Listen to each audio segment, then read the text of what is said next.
ទាំង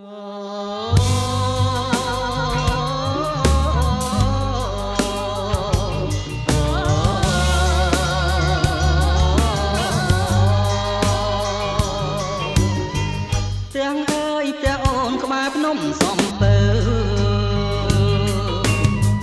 អូននាំបងទៅឲ្យស្គាល់ផៅញាតទៅដល់ផ្ទះអូនទាំងយប់អាត្រៀតជួបជុំផៅញាតទាំងប្រុសទាំងស្រី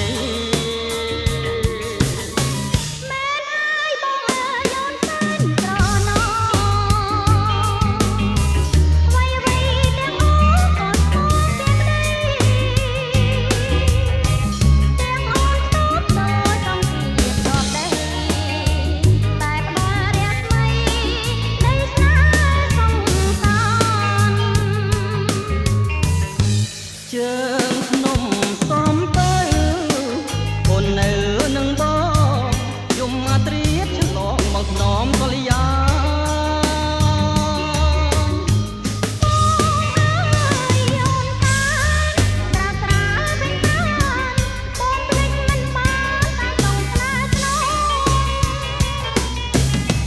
បងបីត្រកងស្រង់ក្លិនឆ្អិនឆៅរំដួលសំពៅភ្នំបាត់នំប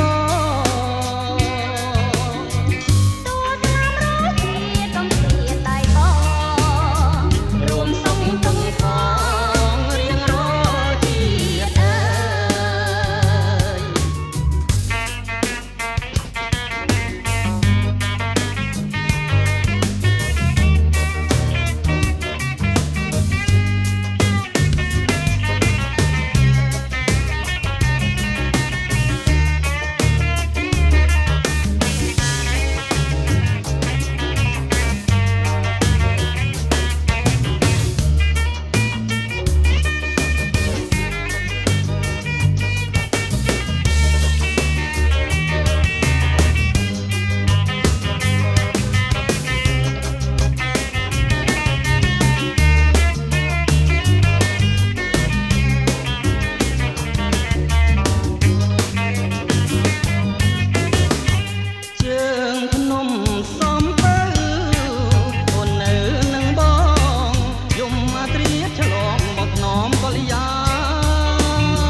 យត្រកងស្រង់ក្លិនចិនឆៅ